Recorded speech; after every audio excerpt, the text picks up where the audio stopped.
ओम नमः सिद्धेभ्यः।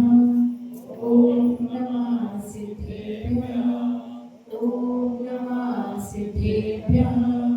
सत्त्वेषु मैत्रीं गुणेषु प्रमोदं क्लिष्टेषु जीवेषु कृपापरितं माध्यस्ते भावं विपरीतवक्तुं सदा ममात्मा विदधातु देव।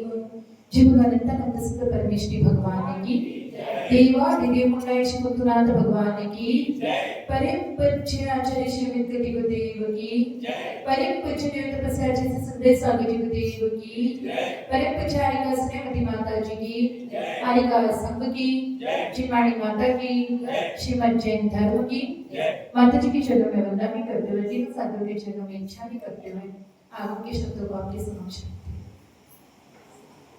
एक बार सड़क ने जो मील का पत्थर होता है उससे पूछा।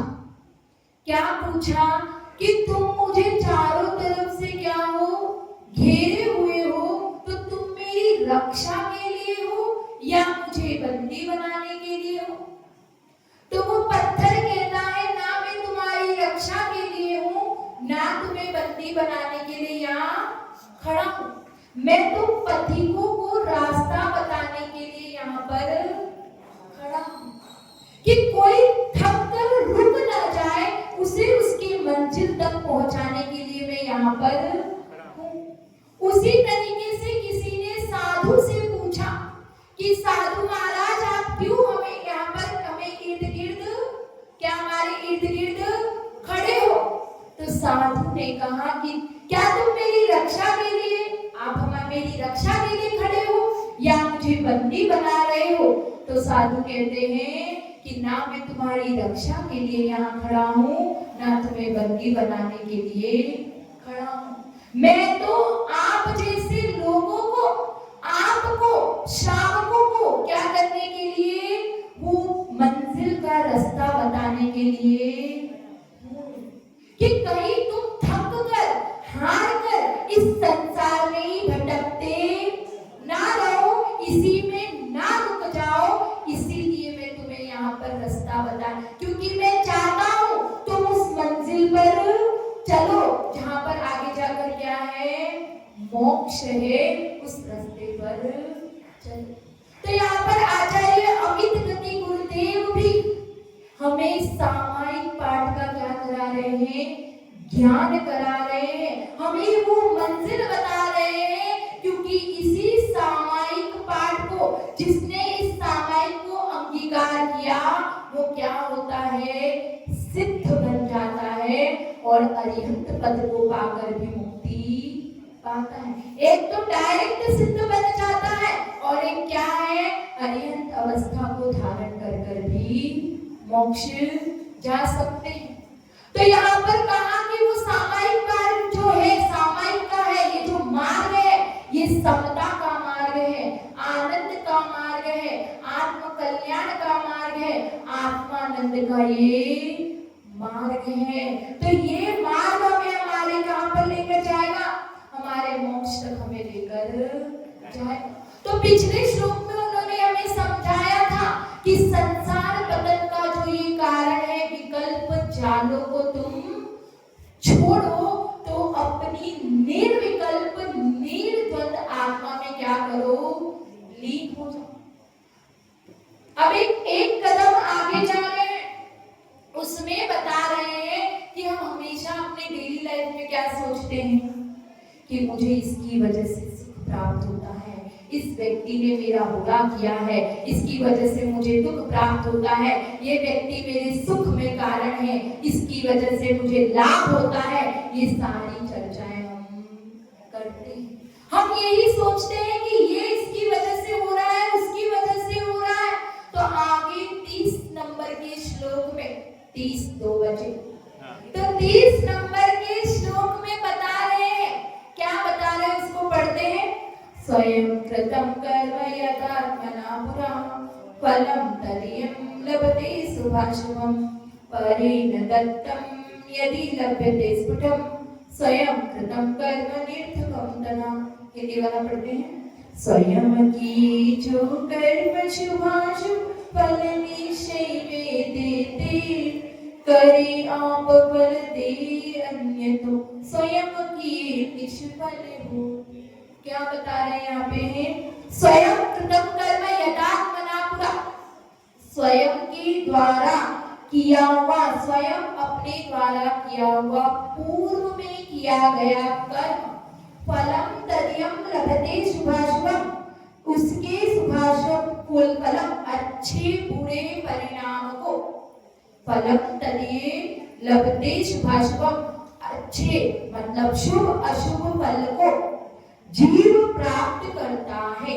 क्या क्या बोल रहे हैं यहाँ पे कि स्वयं के द्वारा पूर्व में जो कर्म किया गया है उसके बुरे या अच्छे फल को स्वयं जीव प्राप्त करता है। तब स्वयं प्राप्त किया जाता, तब स्वयं कृतम कर्म, स्वयं किया गया कर्म निश्चय ही व्यर्थ हो जाता।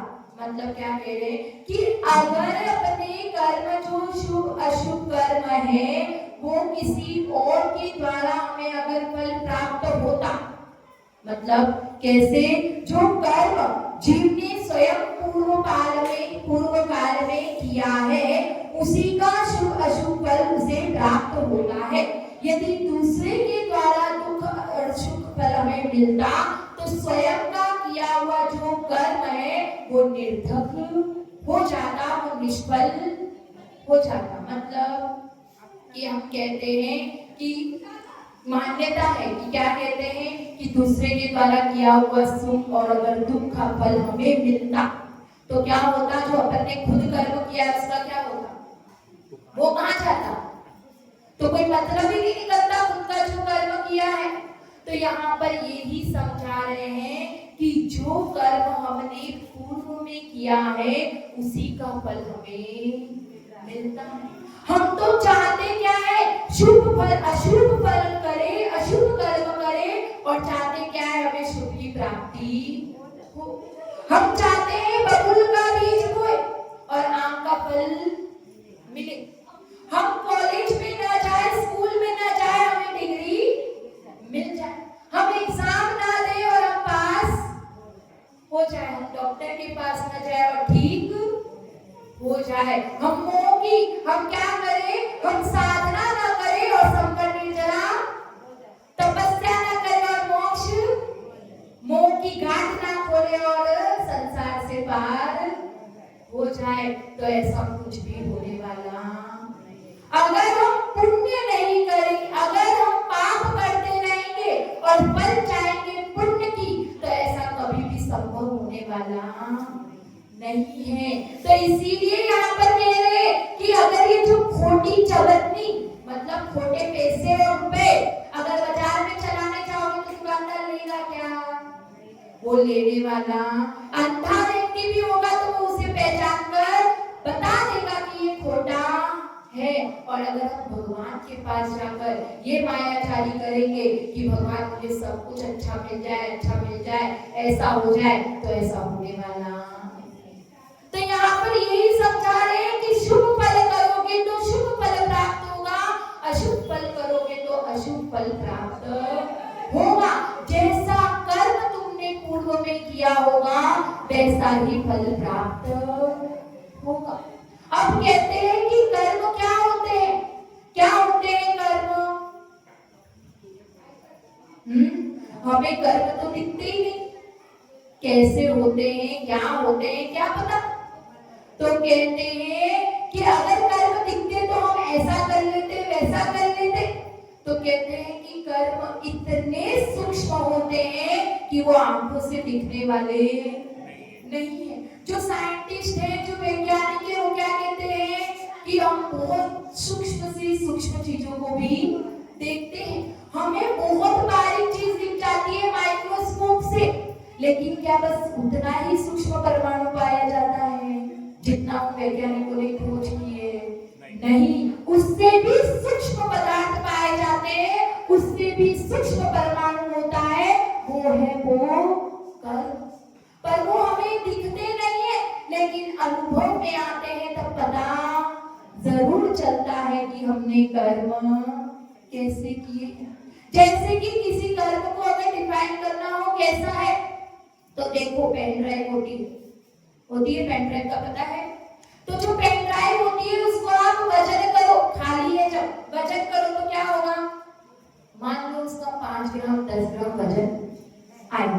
अब क्या करो, उसके अंदर जितनी उसकी कैपेसिटी है, वीडियो ऑडियो फोटो सब कुछ उसको भर दो, चाहे वो 256 का 512 का जितनी भी कैपेसिटी, उसको पूरा अच्छे से भर दो और अब उसका वजन करो तो क्या वजन बढ़ा, वजन नहीं बढ़ेगा।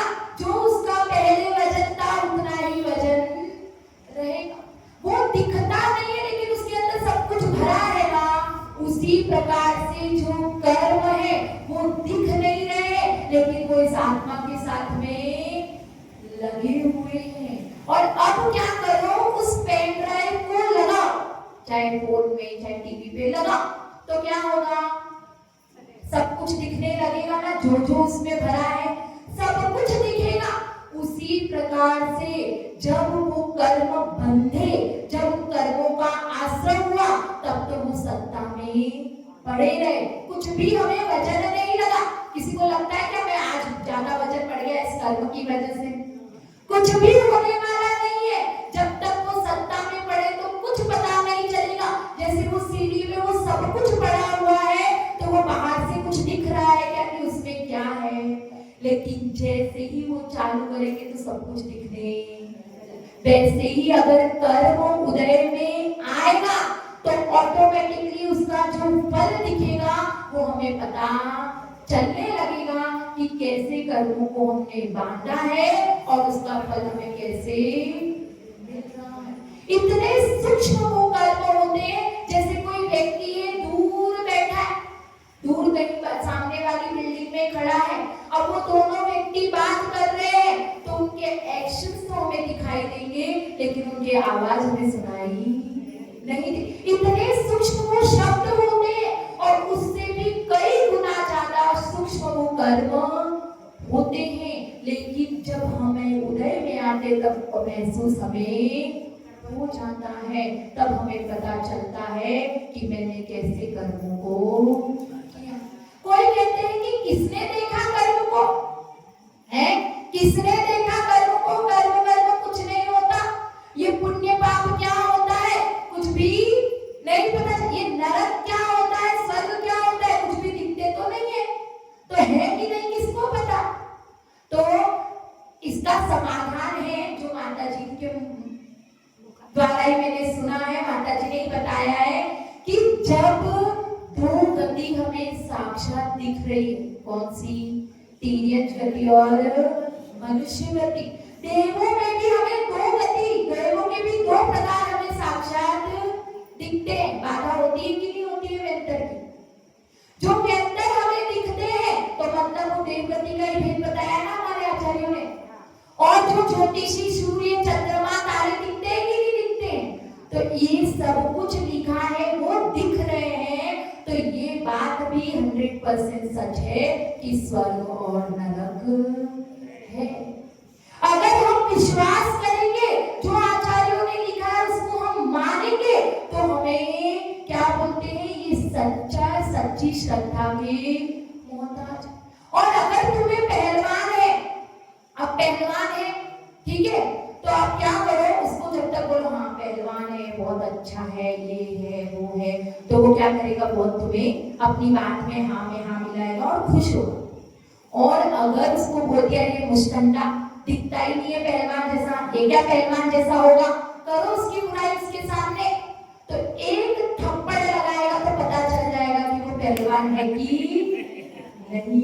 उसी प्रकार से अगर हम कहते रहेंगे कि नरक नहीं है स्वर्ग नहीं है और पाप कर्म करते रहेंगे तो अगर सिद्ध हुआ कि नरक है तब क्या होगा, वो थप्पड़ पड़ेगा तो समझ में आ जाएगा कि नरक और स्वर्ग होता है।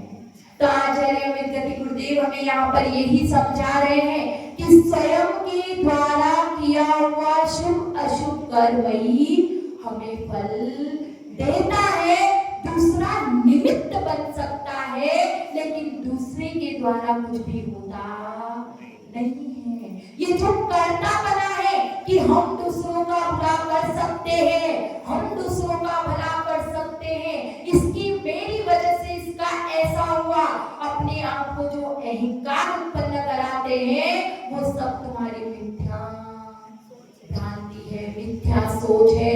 अगर हम ये सोचते हैं कि इसके द्वारा ऐसा हो गया, इसने मुझे दुख दिया, इसने मुझे सुख दिया, उसको प्यार करते हैं, उससे द्वेष करते हैं, तो ये भी हमारी मिथ्या भ्रांति है। क्योंकि इस संसार में किसी के करने से कुछ भी होता ही नहीं है। स्वयं जैसा कर्म करोगे वैसा ही फल हम पाएंगे। हम कहते हैं कि भगवान चाहेंगे वैसा होगा, भगवान जैसा करेंगे वैसा होगा, तो सब भगवान क्यों चाहते हैं तुम्हारा बुरा करना? भगवान क्यों चाहेंगे तुम्हारा बुरा करना? भगवान तो राग द्वेष से रहित है, उनके पास इतना टाइम कहाँ है कि मेरे को इसको ये दुख देना है, इसको ये तकलीफ देनी है, इसको सारा हिसाब किताब ही करते रहेंगे।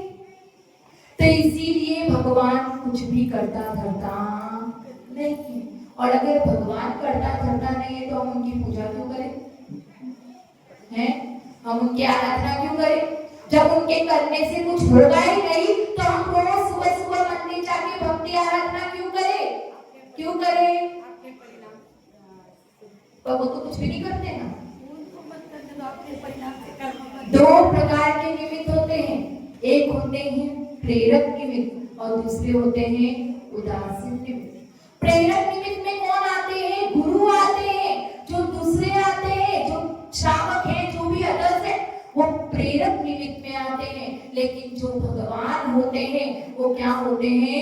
उदासीन निमित्त होते हैं। वो कुछ भी नहीं करते लेकिन सब कुछ वो ही करते हैं। दिशापाल स्तोत्र में लिखा है और पुण्य पापम पर पुण्यम हेतु, मतलब खुद तो पाप पुण्य से रहित हो लेकिन दूसरों के पुण्य करने में आप हेतु हो, कारण हो, क्योंकि आपका जो भी नाम लेता है वो इस संसार से तीर जाता है। क्योंकि एक अवलंबन चाहिए। हमें क्या चाहिए? हमें जिसके जैसा बनना है उसका एक मॉडल तो हमें चाहिए। क्योंकि अपन लौकिक में भी एक रोल मॉडल सेट करते हैं, किसी हीरो को, कोई हीरोइन को, कोई किसी एक्टर को क्या करता है? मुझे इसके जैसा बनना है। तो यहाँ मोक्ष मार्ग में भी जो उन गुणों के धारी हो चुके हैं उनका अवलंबन लेकर ही हमारे भाव वैसे बनते हैं कि मुझे भी इनके जैसा बनना है। तो इसीलिए वो तीर्थंकर भगवान को अरिहंत परमेष्ठी की प्रतिमा हमारे उसमें निमित्त बनती है, वो ही हमें उदासीन निमित्त बनकर इस संसार से तिरा देती है। तो इसीलिए जो भगवान के देखो निधत्ति निकार्जित कितने 10 प्रकार के करण होते हैं, उत्कर्षण, अपकर्षण, संक्रमण और क्या बोलते हैं, ऐसे करके 10 प्रकार के स्थिति, संक्रमण बहुत सारे होते हैं। तो कहते हैं कि जैसे निधत्ति और निकार्जित जैसे कर्म होते हैं वो क्या है? किसी भी प्रकार से ना उनका उत्कर्षण होता है ना उनका अपकर्षण होता है। इसका मतलब क्या होता है? ना वो कर्मों की जो स्थिति हमने बांधी है ना वो कम होती है ना वो बढ़ती है और ना ही उनका संक्रमण मतलब किसी और में कन्वर्ट होकर उदय में जैसा बांधा वैसा का वैसा वो फल हमें देते हैं। इतने स्ट्रॉन्ग को निधत्ति निकार्जित कर्म होते हैं। और जो कि क्या होता है? देव शास्त्र गुरु की अवहेलना, उनका अपमान करने से बचते हैं। तो कहते हैं कि जब परमात्मा की, जब भगवान की पूजा आराधना करते हैं, भक्ति करते हैं, तो वैसे कर्म भी क्या हो जाते हैं? धीरे पड़ जाते हैं, वो भी उनके प्रभाव से नष्ट हो जाते हैं। क्योंकि अगर ऐसा नहीं होता तो जो श्रीपाल है उन्होंने क्या किया था? पुण्य, उन्होंने पाप कर्म का अर्जन किया था, मुनि का क्या किया था? अपमान किया था, उस वजह से उन्हें कुष्ठ रोग हुआ। तो जो कर्म उन्होंने किया वो तो भोगना तो था ही, क्योंकि जैसा कर्म करोगे वैसा भोगना पड़ेगा। लेकिन जब भक्ति करी, क्योंकि भक्ति में ही शक्ति होती है। जब उन्होंने भक्ति करी, कुछ भी दवाई नहीं ली, सिर्फ क्या की, भक्ति की, भगवान का नाम लिया, विधान किया, पूजा की, तो गंगोदक लगाने मात्र से उनका क्या हो गया, वो कुष्ठ रोग दूर हो गया। जब सीता ने भगवान को याद किया तो उनका क्या हो गया, वो अग्नि भी जल बन गई। और जब द्रौपदी धात्री खंड में हरी गई, तब भी उसने भगवान का नाम लिया तो उसका भी बचाव हो गया। तो भगवान करते तो है, लेकिन हमारी भक्ति में वो शक्ति होनी चाहिए। उन्हीं के निमित्त से हमें पुण्य कर्म का बंध होगा। लेकिन जो कर्म हमने पूर्व में किए, अब क्या होता है, कोई बहुत लंबा टाइम हो गया पर फिर भी 2 मिनट, कोई कहता है कि मैं इतनी भक्ति करता हूँ, मैं रोज पूजा करता हूँ, रोज अभिषेक करता हूँ, मेरा तो कुछ भी नहीं होता। और जो कुछ नहीं करता उसका सब कुछ हो जाता है कि नहीं। लेकिन जो कर्म हमने पूर्व में किए हैं, अगर हमारा तीव्र उदय का कर्म चल रहा है, हमारा कर्म का तीव्र उदय चल रहा है, तो आपकी वो भक्ति उस समय क्या हो सकती है, कम पड़ सकती है। लेकिन इसका मतलब ये नहीं है कि वो व्यर्थ चली गई। जब अपना मंद उदय होगा कर्म का, तो उसका फल हमें अवश्य मिलेगा। अभी उदय चल रहा है, हमें नहीं मिल रहा, कोई बात नहीं, वेट करो, क्योंकि उन्हीं के प्रताप से सब कुछ होगा। और जब पूर्व का किया हुआ हमें आज मिल रहा है, तो जो हम आज करेंगे वो हमें भविष्य में मिलेगा। इसलिए जो आज का पुरुषार्थ है, जो आज का कर्म है, वो हमारा कल का भाग्य बनने वाला है। और जो पूर्व का था वो हमारा आज का भाग्य है। जब हमें ये कर्म सिद्धांत समझ में आ जाएगा कि कोई दूसरा कुछ भी नहीं कर सकता, जो कुछ भी होता है हमारे ही द्वारा हो रहा है, हमने ही हमारा भाग्य पूर्व कर्म के द्वारा आज का लिखा है, और भविष्य का भाग्य भी हम आज के कर्म के द्वारा लिखेंगे। तो हमें किसी भी प्रकार की कोई आकुलता व्याकुलता नहीं होगी। ये कर्म सिद्धांत को समझने की हमारी जरूरत है। तो यहाँ पर श्लोक के माध्यम से यही समझा, कोई भी कर्म, क्या कहते हैं, किसी दूसरे के द्वारा जो कर्म किया जाता है उसका फल हमें नहीं मिलता। स्वयं के द्वारा किया हुआ कर्म का फल, चाहे वो शुभ हो चाहे अशुभ हो, वही हमें मिलता है। अगर ऐसा होता तो स्वयं के द्वारा किया गया कर्म क्या हो जाता, निष्फल हो जाता, कोई मतलब ही नहीं रहता। जब राज सुंदर सागर जी के देव की श्रीमती माता जी, लक्ष्य सुपर सागर जी महाराज जी के चरणों में नम्र निवेदन करते हुए इच्छा भी करते